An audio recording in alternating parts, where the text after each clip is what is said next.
We were just talking, actually, me and him, that we're going to be up here. So right before Really? this. Yeah. We were here last time. So that's called momentum, isn't it? That's called getting out ahead of it. Yes. That's called pre-paving your own path, yes. so that the energy can follow your intention. Now, I had a million things I was thinking about, but I'm getting something new, so I'm going to go with it. You had been talking about lately daydreaming, and I feel like I'm staying in that world a little bit more than I have been in reality. And I want to play with that more and create more from that, and receive more from that. The reason we like you to acknowledge the experience of daydreaming is because there's little or no resistance in it, because there's nothing to do in this moment about it. So you're less likely to have a knee-jerk reaction to something while you're daydreaming than while you're responding to what's happening in the moment. Now, you can drag your resistance into your daydreaming. You can daydream and then kill it with the next thought. But we're talking about that daydreaming for the pleasure of daydreaming. Daydreaming for the pleasure of just allowing your mind to go where it will without resistance. And is there a creation part of that, or is it mostly receiving when you're daydreaming? It's all receiving, because you've already put it into your vortex. So it's you tuning into what you've put there in a beautiful visual way. That may be the best question of ever, because you put the emphasis right where it belongs. It's the receiving, receiving, receiving, receiving. And to go along with that, I think I've spent my whole life doing that kind of thing, where instead of cleaning up something, I would just go straight to the daydreaming part. Good for you. Because the daydreaming does clean it up. Right. The daydreaming activates a vibration, and with enough daydreaming, there's enough active vibration that you've got some real momentum going, while cleaning it up often introduces a resistance and keeps dragging it forward. We've talked a lot about cleaning things up, because when you know what you don't want, you know what you do want, and when you know what you do want, you know what you don't want. And we want you to be more deliberate about which way you lean. And so there is value in improving your beliefs about things, but it really sort of kind of is the hard way of going about it. If you can accept that your inner being has the big picture. You see, it took us a while to convince you that your inner being even really existed, because for a long time your image of what you saw when we talked about inner being was the same image that you had been dragging around about who and what God is. And so you applied all kinds of limitations to that. And so until you know that your inner being exists, and that your inner being is pure positive energy, and that your inner being is out there where your furthest most expansion is, and until you know that, you can't expect to be called toward that. And so if you're still in the attitude of it's all me, then our beginning steps for you is it is you, and your point of attraction matters, and law of attraction is responding, and it's responding to your thoughts. It was a little while before we could help you to even understand that there was another part of you thinking that you were wanting to blend with, you see. And it's also a little tricky territory. Are you with us? It's also a little tricky territory in that we want you to know that you are the creator of your own reality. We're not ever going to say to you, your inner being is the creator of your own reality.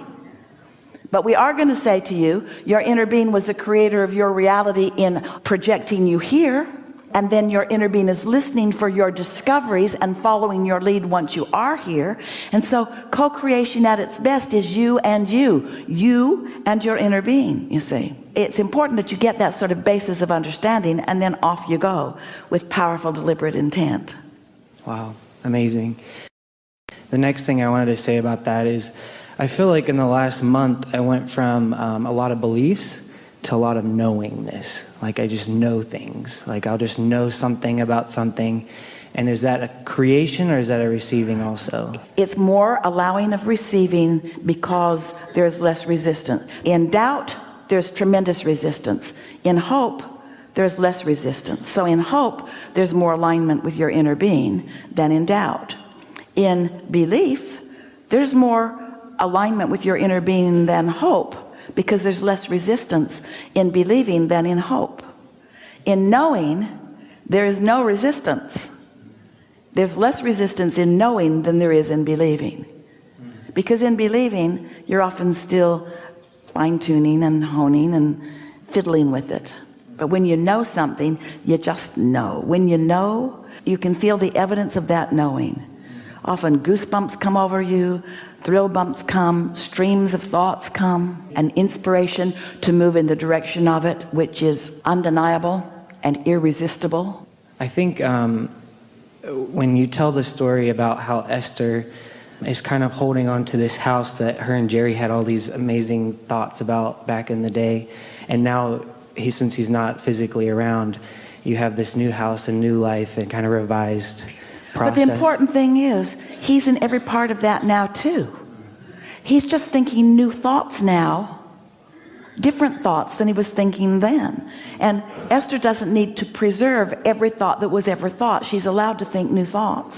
That's what religions do. So many religions don't allow you to think new thoughts. You only get to think the old thoughts, even though it doesn't apply to your now society or to your now evolution or to your now expansion. And that doesn't mean that all of that is not available in religion. It certainly is. It's just often not what people who are steeped in religion are about. I love it. And the reason I brought that up was just in my own personal life, I've noticed that I'm kind of doing the clinging to the old house when I built this beautiful house. Nothing wrong with that if it gives you stability. It's a wonderful thing. Continuity from what was to what is to what will be. It's a lovely continuity as long as it feels good. But when you're standing and you feel protective, then the past isn't serving you. It's a lovely thing. Think of now as a bouncing off place. You're bouncing forward because your inner being is not going to bounce backwards with you. And when you try, it doesn't feel good at all.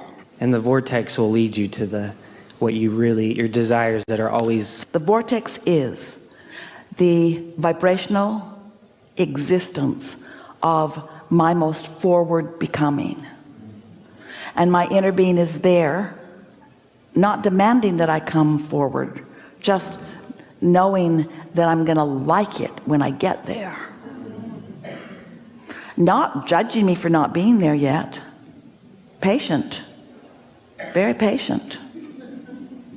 I think I've been learning a new level of compassion from my inner being about myself, and the correlation between the level of compassion I have for myself and the level of connecting to that knowing is kind of direct. Let's define compassion so that you can feel it fully.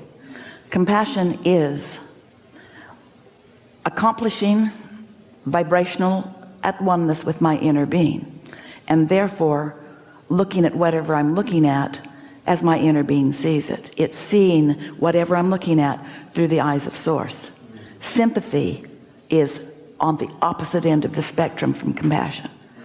For a moment, when we told you the tree story for Esther, you sympathized with her. We never did. We understood her discomfort, and we understood why she had discomfort, but we didn't support her in her discomfort. Instead, we looked forward, and eventually she'll come along with that because she wants to feel good. The tree is irrelevant. Feeling good is relevant. Can you remember what you last said to us? We'd like you to say it again. Actually, I've just been kind of saying what's flowing, but probably the level of compassion with my inner being and loving myself has brought me more fruit in my life than anything that I've ever done so far. Well, think about why. Think about how powerful that is, and think about why that is. So your inner being stands where everything you've asked for is, and holds the vibrational frequency of that. Start with the knowledge or the concept of the law of attraction, and imagine yourself for a moment standing in a place of some doubt about something, and imagine your inner being standing in a place of absolute knowing about it, and envision now the law of attraction responding to both of those vibrations. So you've got a mix going on that is hindering in nature, because it's like you're pushing and pulling at the same time. You're allowing and denying at the same time. So when you are in complete alignment with your inner being, now there's only one calling. nothing's pulling against that. And that's why you feel open-ended. That's why you feel free. That's why you feel full and eager and invincible, because there's no conflict going on within you. And what we'd like to say here, we are nearly at the end of this segment, but what we'd like to say here is that the only thing that ever hinders anyone is their own vibrational conflict, which is always evidenced by negative emotion. But even when you are feeling negative emotion, your inner being is not focused upon the fact that you are not in alignment. In fact, if your inner being would focus upon the fact that you are not in alignment, your negative emotion would go away, because your inner being would now be sympathizing with you, which it will never do. You follow that? I think I'm becoming a professional self-soother in the way where, not with drugs or anything, but with, just teaching myself that, this is important, and not important where it's mountain out of a molehill, but just important because it's going to guide me back to my alignment. Esther was in quite a situation, because she wants to feel good more than anyone you will ever meet, and knows how to. And she was sitting there having a knee-jerk reaction to something that she couldn't control. It was over. The limbs were down. It was over. She could not control it. But she didn't let go, even though she couldn't control it. She was beating up on herself about not having been in a better position to control it. She was missing the entire point. Because the point isn't to control conditions and situations. The point is to find alignment anyway. That's the point. And that feels a little threatening, because a lot of people have been creating their life through a really, we don't want to be disrespectful of you, but a really inadequate ability to control. You cannot control. Well, you can't control much. When you seek to control by pushing against what you don't want, you lose all of your power. So Esther's physical depletion, as she blamed it on her loss of the tree, was not about the loss of the tree. It was about the loss of her connection. Period. That's beautiful. And I think I'm learning that in every relationship and interaction I have with people, is that it's really no need to be defensive, but it's just that I'm separating myself from my inner being a little bit if I feel that way. So this is good. Why would you or anyone be defensive? Because you blame it on someone else, right? Because someone... Inner being's gone, right? Or all away. of that's right, but let's get right to the nitty-gritty of the moment of defense. What just happened? Somebody was playing offense with you. Someone was after you about something. In other words, you felt like you needed to defend yourself against something. And so when you feel like you need to defend yourself against something, you're misunderstanding the entire laws of the universe. Because there is no assertion. No matter what it looks like, no one can come at you. It's only, in your really important words, it's only your receiving of it. It's only your perceiving of it. And we know you want to take that to literal ends. You want to talk about somebody walking up and punching you in the nose and you didn't see it coming. And we say, that's on you. You didn't see it coming. And the reason you didn't see it coming is because you weren't in alignment with your inner being, and so you weren't out ahead of it, and so you weren't where the punch wasn't. You were where the punch was. You lined up with that punch in the nose. Abraham, you got to be kidding me. You're making me responsible for that guy punching me in the nose? Yeah. You didn't need to be there. We'll just leave you with that. We like to stir you up just a little bit. Thank you so much. Good time for a segment of refreshment.